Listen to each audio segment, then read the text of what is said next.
उत्तरबंग থেকে শুরু করে দক্ষিণবঙ্গ প্রায় সমস্ত জেলাতে তীব্র দাবদাহে পড়ছে। ইতিমধ্যে উত্তরবঙ্গের বেশ কয়েকটি জেলাতে আজ সকাল থেকে হালকা মাঝারি বৃষ্টিপাত হয়েছে। তো দক্ষিণবঙ্গে কবে থেকে শুরু হবে বৃষ্টি, ঠিক কবে বর্ষা প্রবেশ করবে বাংলাতে, কি বলছে আলিপুর আবহাওয়া দফতর, এই নিয়ে বিস্তারিত জানাবো। তবে তার পূর্বে আপনারা যেখান থেকে ভিডিওটি দেখছেন সেখানের আবহাওয়া আজকে কেমন রয়েছে অবশ্যই জায়গার নাম সহ জানাতে ভুলবেন না। দক্ষিণবঙ্গের 3টি জেলাতে ইতিমধ্যে বর্ষা ঢুকেছে এবং আগামী 18ই জুনের মধ্যে সব জেলাতেই বর্ষা শুরু হয়ে যাবে। কলকাতাতে সোমবার থেকে হালকা থেকে মাঝারি বৃষ্টিপাতের সম্ভাবনা রয়েছে।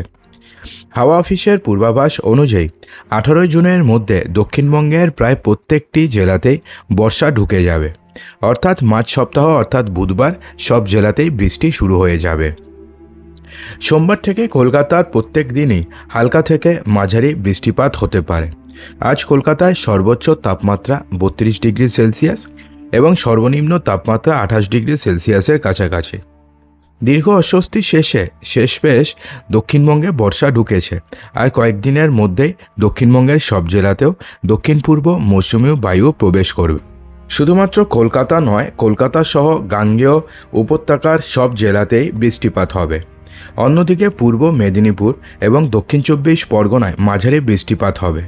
হাওয়া অফিসের পূর্বাভাস অনুযায়ী দক্ষিণবঙ্গের 3 জেলাতে ইতিমধ্যেই পা রেখেছে মৌসুমী বায়ু।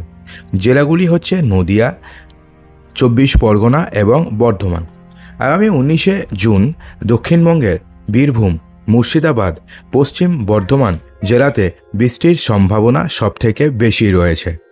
উত্তরবঙ্গের 2 দিনাজপুরে বৃষ্টিপাত সম্ভাবনা খুবই কম। আগামী 18ই জুন দক্ষিণবঙ্গের প্রায় সব জেলাতেই বৃষ্টিপাত হবে। এই দিন উত্তর 24 পরগনা, দক্ষিণ 24 পরগনাতে অতি ভারী বৃষ্টির জন্য ইতিমধ্যে হলুদ সতর্কবার্তা জারি করা হয়েছে। 17ই জুন থেকে উত্তরবঙ্গের মালদহ এবং উত্তর দিনাজপুরেও ভারী বৃষ্টিপাত হবে। 17ই জুন থেকে দক্ষিণবঙ্গের প্রত্যেকটি জেলাতে বৃষ্টিপাতের সম্ভাবনা রয়েছে এবং 18ই জুন থেকে দক্ষিণবঙ্গের প্রত্যেকটি জেলাতে বৃষ্টিপাত বাড়বে। এছাড়া উত্তরবঙ্গ